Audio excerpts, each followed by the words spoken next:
समय से भी अधिक व्यक्ति पर निर्भर करता है कि वो व्यक्ति के लिए उचित है या नहीं। जिसकी जैसी सामर्थ्य है, यदि वो रह सकता है इस अवस्था में, तो गुरु की सलाह के अनुसार करना चाहिए, स्वयं निर्णय नहीं लेना चाहिए। यदि गुरु ने भी हाँ बोला है, वो समर्थ है करने में और उसका कुछ उपयोग, कुछ लाभ दिखता है, तो ही इस तरह की अति करनी चाहिए। ये हम कहते हैं ज्ञान मार्ग में अति नहीं होती, तो ये अति की श्रेणी में आ जाता है कि अच्छा घर होते हुए, सुख समृद्धि आराम होते हुए भी व्यक्ति जंगल में जा रहा है। ज्ञान घर बैठे भी हो सकता है, जंगल में जो ज्ञान है वो घर में भी वही है। तो हम ज्ञान मार्ग में तो इसे अति कहते हैं और कभी नहीं करते, लेकिन बाकी मार्गों में गुरु की सलाह के अनुसार करना चाहिए। ज्ञान मार्ग उनके लिए है जिनमें साधक के गुण हैं, जिनमें ज्ञान मार्ग के गुण हैं। ज्ञान मार्ग के गुण क्या होते हैं वो ज्ञान दीक्षा वीडियो में बताया गया है, बहुत आसान, एक बार में एक चीज। वो इसीलिए क्योंकि आपके चित्त पर इस कार्यक्रम का क्या प्रभाव पड़ रहा है वो समझ में नहीं आएगा। फिर यदि विपश्यना की वजह से कुछ गड़बड़ हो गई, जो कि हो सकती है क्योंकि गुरु तो होगा नहीं आपका कोई, तो ऐसा लग सकता है कि कार्यक्रम के कारण हुआ है कुछ। इसीलिए मैंने मना कर रखा है कि जब तक कार्यक्रम चलता है तब तक केवल कार्यक्रम करना है, उसके बाद आपका जो मना है वो करना है। और यदि गुस्सा आ रहा है तो गुस्से का कारण हटाना पड़ेगा, तब वो ठीक होगा। किसी विधि, किसी आध्यात्मिक साधना से कुछ ठीक नहीं होता। जैसे कि मैं कह रहा था, जो अध्यात्म का उपयोग जीवन को सुधारने में कर रहे हैं, बहुत गलत काम है। जीवन का त्याग अध्यात्म का उद्देश्य है, मनुष्य योनि का त्याग। अब कुछ नहीं हो सकता। देखिए, अब आप कितनी भी साधना कर लीजिए, कुछ ठीक नहीं होगा, सब छूट जाएगा। हम जब शुरू करते हैं बताना ज्ञान मार्ग, तो उसमें एक पहले से ही मान कर चलते हैं कि व्यक्ति को पता होगा, इसलिए तो आया ज्ञान मार्ग पे कि यहाँ पर तो विनाश ही होता है। जो सब ठीक ठाक करने में लगे हैं कि ये भी ठीक हो जाए, वो भी ठीक हो जाए, उनको तो आना ही नहीं चाहिए यहाँ पर। और जो गुस्सा आदि खाना पीना ठीक करने का प्रयास कर रहे हैं, किसी बहुत बड़े महात्मा ने वो विधि बनाई थी, उसका ये उपयोग कर रहे हैं, दुरुपयोग है ये तो बहुत बड़ा। आपका जीवन सही कर लीजिए। जीवन ठीक नहीं है, विपश्यना से ठीक नहीं होगा जीवन, न ज्ञान मार्ग से। पहले जीवन ठीक कर लीजिए, फिर अध्यात्म में आइए। जब सभी गुस्से कारण, जब सभी रोगों का कारण और जब सभी झंझटों का कारण समाप्त हो जाए, जब आपकी निवृत्ति हो जाए, तो अध्यात्म शुरू होगा। ये तो बहुत ही सरल सी चीज है, देखिए बहुत सरल है। और जिसको इतना भी ज्ञान नहीं है उसको आना ही नहीं चाहिए अध्यात्म में। इसमें लोगों का भी दोष नहीं है। बहुत सारे गुरु ऐसे हैं जो कि ऐसे ऐसे सपने दिखाते रहते हैं कि हमारे मार्ग में आ जाओ, सब ठीक हो जाएगा, सारी मानसिक शांति आ जाएगी। और वो इस बात में अर्ध सत्य है, लेकिन लोग क्या सोचते हैं, मैं वही रहूंगा और ये जादू हो जाएगा। कुछ ऐसा नहीं, व्यक्ति का संपूर्ण नाश हो जाएगा। अब न गुस्सा करने वाला बचा है, न गुस्सा देखने वाला बचा है, अब न खाने वाला बचा है, न पीने वाला बचा है, अब न रोगी बचा है, न स्वस्थ बचा है, सारा तो विनाश हो गया।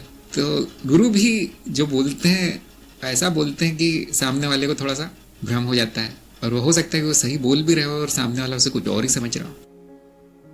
हाँ, मानसिक शांति बहुत मिलेगी, लेकिन मन ही नहीं रहेगा। जब मन ही नहीं रहेगा तो शांति शांति है ना। हाँ, आपको शरीर की चिंता नहीं करनी पड़ेगी, शरीर ही नहीं रहेगा, तब क्या खाना है, कितने बजे खाना है वो सब प्रश्न नहीं आएंगे। तो विनाश किसे चाहिए? उनको अध्यात्म में आना है। जिनको भी संसार में ही रस आ रहा है, वो मैं कहता हूँ पहले संसार ही आप उसका अनुभव ले लीजिए। क्या बुराई है संसार में? क्यों छोड़कर आ गए हो अध्यात्म में, यहाँ पे इस पागल गुरु के पास जो सब छीन लेता है? यहाँ क्या है?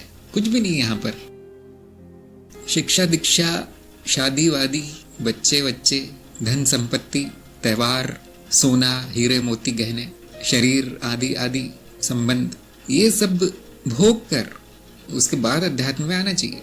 लोग ये जादू की गोली समझ के आ जाते हैं कि गोली ले ली तो मेरा सारा जो गड़बड़ है मामला संसार में ठीक हो जाएगा, नाश हो जाएगा उसका।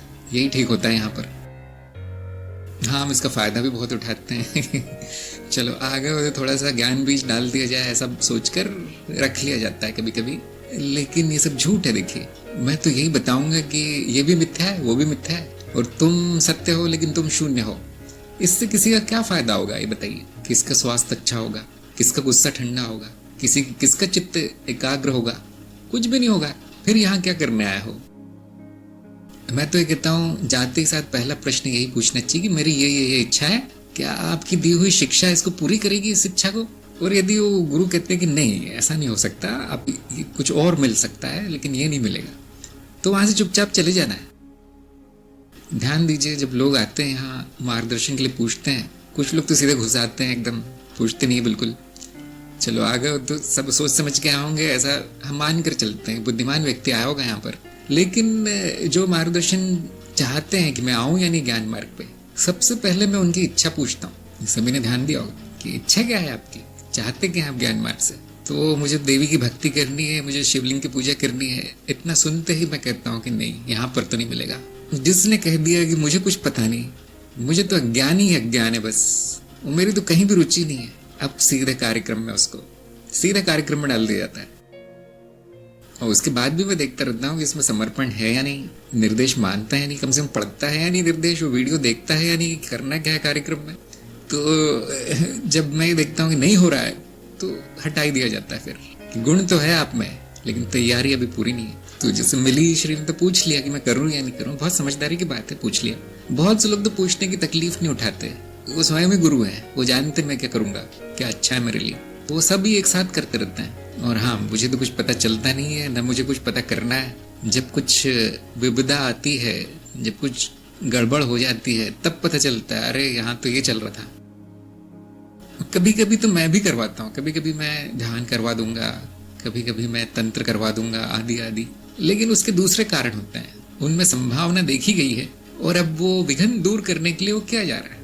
बहुत कम मामलों में किया जाता है, 100 में से 1 को ऐसा अलग से विशेष रूप से उनकी सेवा की जाती है, बाकियों को छोड़ ही दिया जाता है। मैं एक ही चीज जानता हूँ, देखिए ज्ञान मार्ग के बारे में, जिसमें ज्ञान मार्ग के लक्षण है, उनको किसी की नहीं पड़ी, देखिए किसी की नहीं। मेरे पति ये करते हैं, वो करते हैं, वो कहते हैं, उनको केवल इतना जानना है कि मेरा सत्य स्वरूप क्या है। पूरी धुन उनको एक ही है, हर जगह ढूंढ लिया, मुझे नहीं मिल रहा, बस यहाँ बोधि वार्ता में मिल जाएगा। मुझे बस माया का रहस्य जानना है, बाकी और किसी चीज की चिंता नहीं है। मुझे भूख नहीं लग रही है, मुझे बहुत भूख लगी, कोई चिंता नहीं है उनको। अरे मुझे गुस्सा आ रहा है, क्या करूं क्या ना करूं, दूसरा मार्ग ले लूं, कुछ और कर लूं। उनकी जो धुन है इतनी अधिक है कि उनको तो पता ही नहीं चलता कि ये गुस्सा नाम की चीज होती है। इस जगत में कोई और लोग भी रहते हैं, उनको तो याद ही नहीं रहता, किसी से मिलना था, किसी से कुछ कहना था। पूरी तरह मगन है वो अपनी जिज्ञासा शांत करने में, और वो लोग सफल होंगे जिनके तरह तरह के अभी भी क्रियाकलाप चल रहे हैं संसार में। हो सकता है कि वो थोड़ा बहुत सीख लें, लेकिन ज्ञान मार्ग नहीं बन पाएंगे। ज्ञान मार्ग पूरी तरह पागल होता है, उसको कुछ नहीं पड़ी कुछ भी करने की, एक ही लक्ष्य है उसका, उसको एक ही चीज दिखाई देती है, मेरा ये प्रश्न है, इसका उत्तर क्यों नहीं आ रहा। एक ही चीज, उसकी जिज्ञासा इतनी तेज होती है, ऐसी होती है जैसे कि आपकी सांस रोक दी जाए और आपको अब सांस लेने के लिए तरस जाए। ये तड़प जिसमें है वो उसको ज्ञान मार्ग पे आना चाहिए। बाकियों को अपना अपना पहले कर लेना है सब कुछ, जल्दी कहाँ है। मैं अनंत काल तक आप लोग हैं यहाँ पर, सभी लोग अनंत काल तक हैं। तो ऐसा तो होगा ही नहीं कि इस जीवन का पूरी तरह से अनदेखा किया जा सके, ऐसा होता नहीं है। बीच बीच में आपको जीवन पर ध्यान देना ही पड़ता है, रोजी रोटी संबंध वंबंध थोड़ा सा जमाना ही पड़ता है। लेकिन जो इतना भी नहीं कर सकता वो ज्ञान क्या लेगा। जिसको यही नहीं पता कि मेरे लिए सबसे महत्वपूर्ण क्या है, उसको ज्ञान कैसे होगा। जैसे एक भूखा व्यक्ति है जिसने 4 दिन से खाने नहीं खाया, अब उसके सामने रोटी दी जा रही है कि रोटी खा लो। अब वो कहता है नहीं, पहले सोने की थाली में लेकर आओ रोटी, तब मैं खाऊंगा। तो देखिए उसकी प्राथमिकता क्या है, अब क्या उसकी भूख शांत होगी। ऐसे ही कोई आता है कि पहले मैं ये कर लूं, पहले वो कर लूं, ये किताब पढ़ लूं, इस मंदिर चले जाऊं, ये या तीर्थ यात्रा कर लूं पहले, उसके बाद देखेंगे ज्ञान व्यान क्या होता है। आप तो हो ना यहाँ पर वापस आता हूँ मैं 2-3 साल बाद, तो मैं तो यहीं पर हूँ, मैं कहाँ जाऊँगा। लेकिन आपका जीवन नष्ट हो गया। देखिए जो बहुमूल्य समय था वो नष्ट हो गया। और पहली बात तो मैं समझ जाता हूँ कि यहाँ पर संभावना बहुत कम है, या तो इतनी मेहनत करनी पड़ेगी मुझे जिसमें कि सालों निकल जाएंगे। अध्यात्म है स्वयं के बारे में, स्वयं के लिए। जैसे ही कहीं और आपका ध्यान भटक गया, मतलब दूसरी जगह आसक्ति बहुत है। जैसा कि मैंने बताया कि क्योंकि चित्त तो आसक्ति रहना चाहता है, उसको तो वही पसंद है, उसका तो स्वभाव ही वही है, चिपकना, जुड़ना, पकड़े रहना। तो अध्यात्म को पकड़िए, मार्ग को पकड़िए, गुरु को पकड़िए, शास्त्रों को पकड़िए, दूसरे साधकों को जो आगे निकल गए हैं और जो आपके साथ हैं उनसे आसक्ति बनी। ऐसा स्वार्थ आपकी प्रगति करवाएगा। हाँ, बहुत कुछ फैलाया जाता है, और यदि यही चीज़ें ज्ञान मार्ग के बारे में फैला दी जाती तो और कल्याण हो जाता। तो मैं तो कहता हूँ कुछ नहीं से तो कुछ अच्छा है। योग कर लेंगे कम से कम एक दो चीज़ें सीख जाएंगे कि ऐसी भी एक चीज़ होती है इस देश में, पुराने समय में थी। कुछ एक दो नाम, पातंजलि आदि आदि नाम याद कर लेंगे, एक दो संस्कृत के शब्द आ जाएंगे, इतना ही हो सकता है, उससे योगी नहीं बन जाएगा। और बहुत से लोगों का तो विश्वास उठ जाएगा क्योंकि होगा कुछ नहीं, उनको कोई लाभ नहीं होगा, तो वो यही मन में भावना लेकर निकलेंगे उस विद्यालय से, मेरा बहुत समय खराब किया इन लोगों ने, होता कुछ है नहीं इससे। और वो बात भी सही है, कुछ होगा नहीं योग से। जो तैयार नहीं अध्यात्म के लिए उसको आप करवा रहे हो तो कुछ भी नहीं होगा, कुछ भी नहीं होता। खास तौर से जिनका कोई गुरु नहीं है, जो किताबें पढ़ पढ़ के योग कर रहे हैं, या ऐसे ही तुक्के मार रहे हैं कि ये कर लो तो अच्छा ये प्रभाव पड़ेगा, अच्छा प्रभाव, अच्छा वो कर लेता हूँ उसका बुरा प्रभाव पड़ा, इस तरह से चल रहा है जिनका, उनका तो बिल्कुल कुछ नहीं होगा।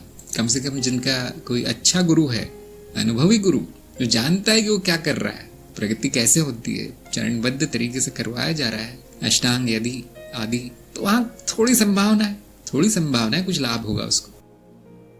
बाकी क्या होता है, मैंने देखा मनोवैज्ञानिक है कि अरे मैं भी कुछ कर रहा हूँ अध्यात्म के लिए, मैं भी योगा केंद्र चले जाता हूँ, हाथ पैर हिला के आ जाता हूँ, या ऐसे सांस लेकर आ जाता हूँ। वो मनोवैज्ञानिक प्रभाव पड़ता है कि मैंने कुछ कर लिया, प्रगति शून्य।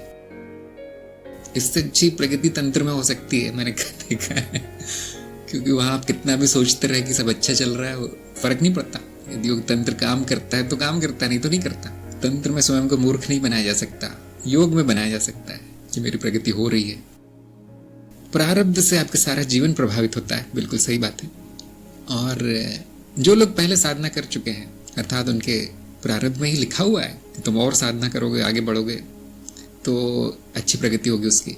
यदि प्रारब्ध में ऐसा लिखा है कि संसार में तुम लग जाओगे, मैं थोड़ा सा आम भाषा का उपयोग कर रहा हूँ यहाँ, लिखा विखा तो कुछ होता नहीं है, प्रारब्ध तो केवल वासनाओं का ढेर है और कुछ नहीं है। तो यदि उसमें से एक आध इच्छा अध्यात्म की भी है प्रारब्ध में, तो थोड़ा लाभ होगा। तो हाँ, संसार में अध्यात्म की स्थिति बहुत बुरी है, जैसे कि यहाँ लोगों ने संदेश भेजे, और आपका एक ही नाविक है जो इस संसार की नदी के पार ले जाएगा, वो है गुरु। बड़ी मुश्किल से मिलता है, किस्मत वालों को मिलता है। वो निर्देश मानना आवश्यक है। देखिए, गुरु की फोटो की पूजा नहीं करना है, निर्देश मानना है, वही पूजा है, क्योंकि आपके भले के लिए कहा गया है जो भी कहा गया है। जैसे ही मैंने बात सीखी वैसे मेरी प्रगति अच्छी हुई, नहीं तो मैं भी ऐसे ही भाग रहा था। और ये पूछने में कोई बुराई नहीं है, इसमें शर्माना नहीं चाहिए पूछने में कि आपने ये निर्देश क्यों दिया है, क्योंकि हो सकता है कि आपकी प्रगति इतनी नहीं हुई है कि वो निर्देश भी समझ में आ जाए क्यों दिया है। तो शर्माना नहीं चाहिए, पूछ लेना चाहिए कि आपने निर्देश क्यों दिया, मुझे तो बिल्कुल पसंद नहीं है। तो आपको उससे कारण भी बताया जाएगा। नहीं तो अक्सर मैंने देखा है गुरु जिन निर्देश देखकर चले जाते हैं, वो ये मान कर चलते हैं कि सामने वाले की या तो पूरी अटूट श्रद्धा है या फिर इसको समझ में आ गया है कि निर्देश किस लिए दिया गया। यदि आपको दोनों नहीं है, श्रद्धा है उस गुरु पे, इनमें निर्देश समझ में आते हैं, तो पूछने में कोई नुकसान नहीं है। नहीं पूछेंगे तो हो सकता है कि अच्छा ना चले आपका कार्य। पहली बात तो गुरु को पता होना चाहिए कर क्या रहा है वो। दूसरी बात, आपको पता होना चाहिए कि आप क्या कर रहे हैं, मेरा लक्ष्य क्या है, मेरी इच्छा क्या है, मैंने किस लिए जन्म लिया है। यहाँ प्रारब्ध आ गया देखिए, इसलिए आत्ममंथन आवश्यक है। मैंने बहुत लोगों को ये बताया था, लेकिन मुझे लगता है एक दो को छोड़ के किसी ने रुचि नहीं ली उसमें। वो तो ये भी नहीं जानना चाहता कि मैं किस लिए आया हूँ, बस आ जाते हैं। कुछ 2-4 वर्ष बाद पता चलता है कि तो मार्ग ही नहीं था आपका, आपकी तो कुछ और इच्छा है इस जन्म में जो पूरी करनी जरूरी है। तो चलो कोई बात नहीं, संस्कार पड़ गए 2-4 अच्छे, लेकिन समय नष्ट हो गया। जैसे मैं कह रहा हूँ ना, रुचि ही नहीं बचेगी आपकी संसारिक चीजों में, न शरीर में, न इस मानसिक अवस्थाओं में, न भावनाओं में, न संबंधों में। तो समझ लेना चाहिए कि सही समय आ गया है अध्यात्म का। हो सकता है कि कुछ चीजें वापस आ जाए, वो इसीलिए क्योंकि अभी भी बहुत पहाड़ बचा हुआ है कर्मों का, तो वापस आएगा। अब आने में कोई बुराई नहीं है, अभी वृत्तियां आ रही वापस, ज्ञान वगैरह सब हो गया, कोई बात नहीं। अब आपके पास तलवार है उनसे लड़ने के लिए। पहले तो ऐसे ही थे, निहत्ते। अब वो इतना कभी कभी इतना आ जाता है पिछले कर्म कि आपको यकीन नहीं आता कि मैंने इतनी आध्यात्मिक साधना की, सब कुछ बुरा क्यों हो रहा है फिर मेरे साथ। ये मुझे इतने सपने दिखाए गए थे, गुरु क्षेत्र ये कर देगा वो कर देगा, कोई दूर दूर तक नहीं दिख रहा है। तो यहाँ पर स्वयं की बुद्धि उपयोग करनी चाहिए, गुरु से पूछ लेना चाहिए कि ऐसा क्यों है।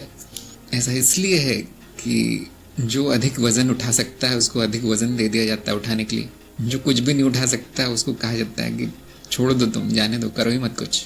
तो ऐसा भी होगा कभी कभी कि अध्यात्म के बाद जीवन शांत और आनंदमयी होने की जगह कुछ और हो जाएगा।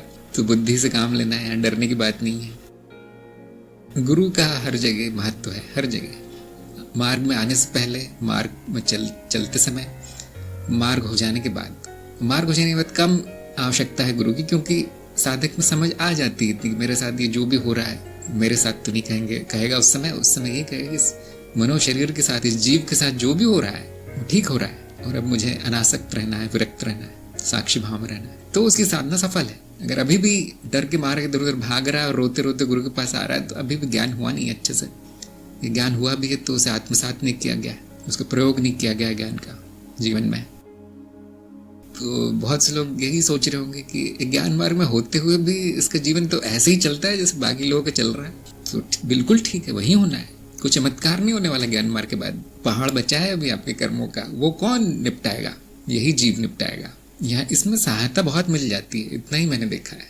कर्म रोते धोते और डर डर के अंधकार में जो भुगत रहा था जीव, अब खुशी खुशी आनंद अवस्था में भोगता है। बस इतना करेगा ज्ञान मार्ग, कुछ नहीं करेगा, और कोई चमत्कार नहीं होगा यहाँ पर। एक बात मैं देखता हूँ कि जो आने से पहले ही सारा संघर्ष है, ज्ञान मार्ग में आने से पहले ही संघर्ष है। एक बार इसको स्वीकार कर लिया गया और जो निर्देश मानते चलते हैं, उनके तो प्रश्न भी नहीं आते। जो कार्यक्रम में मुझे पता भी नहीं चलता कि कार्यक्रम में है, क्योंकि कुछ पूछते हुए दिखाई नहीं देते वो, उनके सारे प्रश्न वहीं हल हो गए। और जो अभी भी इधर उधर भाग रहे हैं ज्ञान मार्ग के आसपास, कभी आधा कदम रखते हैं, कभी पूरा कदम, कभी पीछे हट जाते हैं, उनके बहुत प्रश्न आते हैं। बाकियों का इतना आराम से चलता है मार्ग, पूछना भी उनके लिए व्यर्थ है कुछ पूछना। उनको पता है मेरे सारे प्रश्न के उत्तर आने वाले हैं।